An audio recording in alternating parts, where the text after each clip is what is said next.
First Samuel chapter 30. Now it happened when David and his men came to Ziklag on the third day that the Amalekites had invaded the south of Ziklag, attacked Ziklag and burned it with fire, and had taken captives the women and those who were there, from small to great. They did not kill anyone, but carried them away and went away. So David and his men came into the city, and there it was burnt with fire. And their wives, their sons, and their daughters had been taken captive. Then David and the people who were with him lifted up their voice and wept until they had no more power to weep. Let me stop reading there. One of the secrets that can make you to succeed in life is the ability to move forward and not stay back to be lamenting.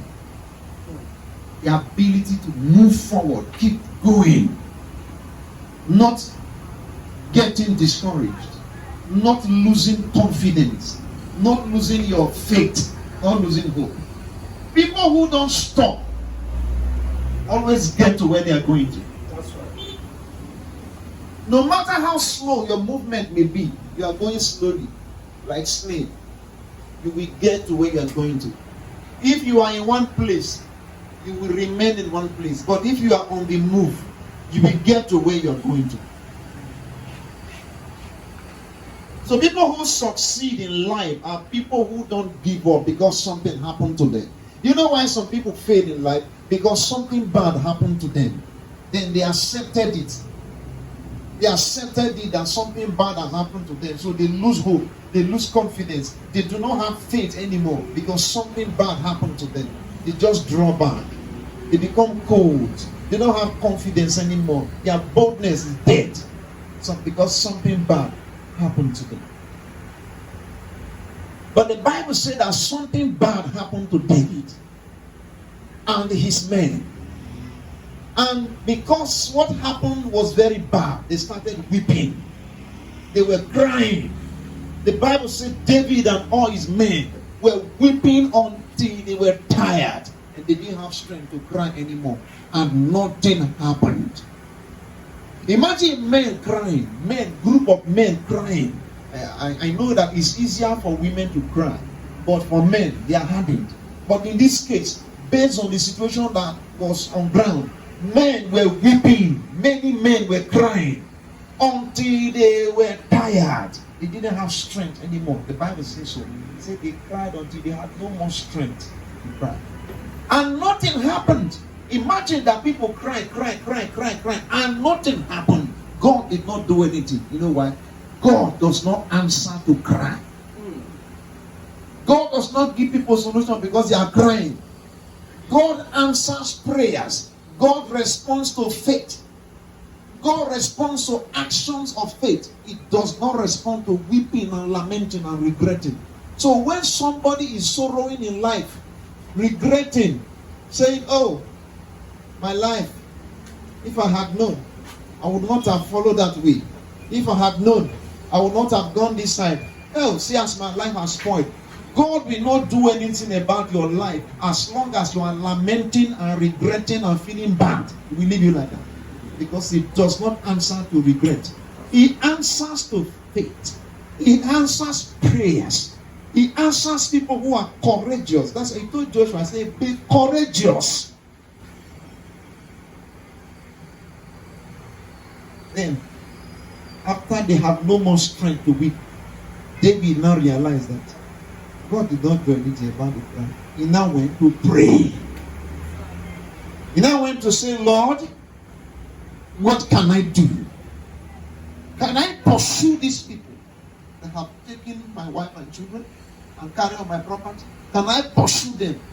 When he prayed and asked God, God now spoke. For all this time he was crying. God lifted. God now spoke. He said, pursue them. Because you will catch them and you will get back everything you have lost. And David pursued them. People that have come since 3 days ago and have gone. God who know how to fight for his own people. God was already inside it. Let me tell you, before problems come to you, God is already set to give you victory over the problem. I mean, before the problem comes.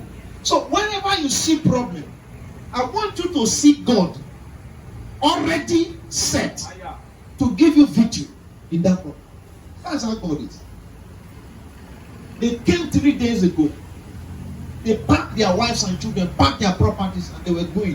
One of the boys in the team, God gave him malaria. Then the master, look at him. After all, his houseboy, he can die. Let him die there. Not be carrying who they suffer malaria. He left the boy there. So he was hungry. 3 days he has not eaten. They left him. David was coming and he met that boy. God was the one that struck him so that he will use him to recover the things that belong to his servants. Because God does not want calamity to destroy his people.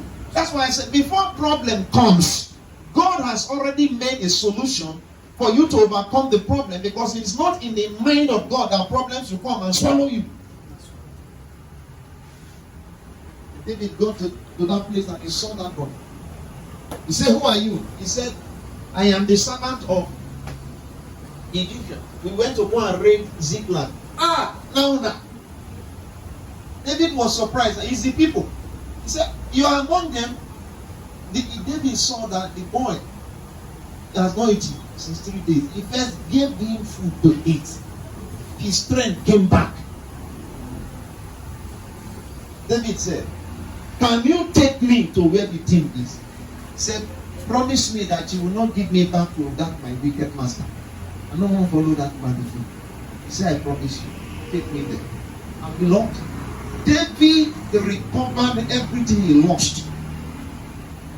God empowered him to go and get victory when he stopped crying. You cannot be crying and winning. You can't be crying and winning the battles of life. You can't be lamenting and be winning. You can't be regretting your life and be winning. Because the state of your heart is who you are. As a man thinks in his heart, the Bible says, so is it. When you are thinking, oh, my life is not just sweet. I don't know why. You will be having a bad life. Because that's the state of your mind. That's how you reason. A man is his thoughts. Your thinking is you. And the Spirit of the Lord is a scanner of the soul. He scans you. He will be scanning you and will be seeing your thought. Your thought. He says, see who he is. I cannot succeed in this life. The way I'm seeing this life, I will not be able to. You will not succeed if you are reasoning that way. If you are thinking that way, and because something bad happened, then you now feel that you will not make it in life, you will not succeed. Some people, I didn't go to school. It is people that went to school that succeed. It will shock you to know that some of the richest men on earth didn't go to school. Or you think it's education that made all these debates you hear about in the world what they are. It's the application of their brain. What is even education? Education is exposure. There are people who went through school, but when they were in school, they only go to disco parties. They follow sugar daddies and sugar mummies away. They didn't study. They even give money to lecturers to pass their exam. They know nothing. Their head is empty. It's not going through the school. It's the exposure. You can sit in the room and become educated. By reading, by studying. I read something about a sheep. The sheep was having fault. They called the fair engineers to fix the sheep. They can't discover. They don't know what's wrong with the sheep until they brought a particular man. The man opened a place in that sheep and turned something, and the sheep became okay. And they say, how much? Let me use naira. He says 100 million to his payment. He said, It's a small thing you did. You just turn this thing. You just turn this thing. How can it be 100? They say yes. You turn it. That one is just 20,000. It's just 20,000. But what makes it 100 million is knowing what to turn. See, if you don't know what to turn, the problem remains there. So it's the application of brain, using your mind. Somebody can be an illiterate that didn't go to school but can control graduates based on the application of brain. That's why your mind should not be thinking rubbish. Because as a man think in his heart, so is he. Don't be using your mind to think all those nonsense things because negative things happen around you. Because if somebody promises something and he fails you, then you'll be reasoning negatively. It will make you fail. There's no more way I can tell you. David wept. It was good to weep because something bad happened to him, but God will not answer. He's not committed to answering weeping. He answers to courage. He answers to faith. He answers to I can do it. He answers to my God is able to help me. He answers to I believe I can get to where I'm. That's what God answers. He answers to prayer. He said, call upon me in the time of trouble, and I will answer you. He said, I will deliver you, and you will glorify me. He said, I will show you great and mighty things that you do not know. There are many things you do not know. He said, but I will show you those things. So, don't be regretting and talking rubbish inside your heart. Your heart is important because your heart is the one that controls you. It is your heart that told you start going to church before you carry your leg and come. Your heart is what is moving you. If your heart has told you every time church, I'm not going there, you will not come. So don't allow nonsense to be getting inside your heart. Because once nonsense things enter your heart, why do people poison people?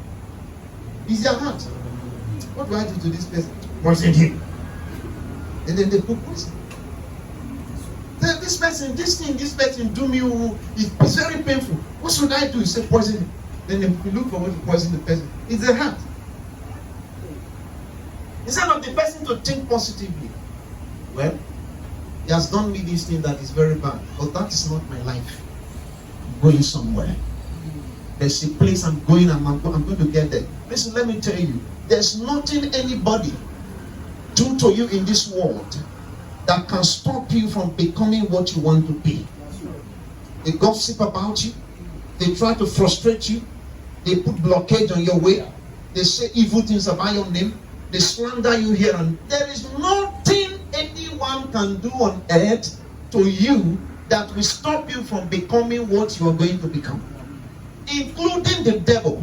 There is nothing the devil and all his cohorts are going to do that will stop you from getting to your destination. You are the only one that can stop yourself by stopping to believe, by refusing to continue, by drawing back, by thinking negatively in your heart, by becoming a failure deliberately. You are the only one that can stop yourself. Not devil. Devils are not given such powers.